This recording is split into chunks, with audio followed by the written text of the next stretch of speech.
చివరి వరకు చూడండి. ముందుగా నిన్న అంటే ఏప్రిల్ 28వ తేదీన తిరుమలలో స్వామివారిని మొత్తం 86,241 మంది భక్తులు దర్శించుకున్నారు. అందులో స్వామివారికి మొత్తం 31,730 మంది భక్తులు తలనీలాలను సమర్పించారు. నిన్నటి రోజున తిరుమల శ్రీవారి హుండీ యొక్క ఆదాయం అనేది 3,65,00,000 రూపాయలు.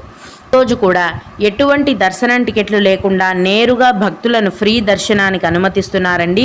ఇలా టికెట్స్ లేకుండా నేరుగా వెళ్ళే ఫ్రీ దర్శనానికి ప్రస్తుతం 8 నుంచి 10 గంటల సమయం అనేది పడుతోందండి.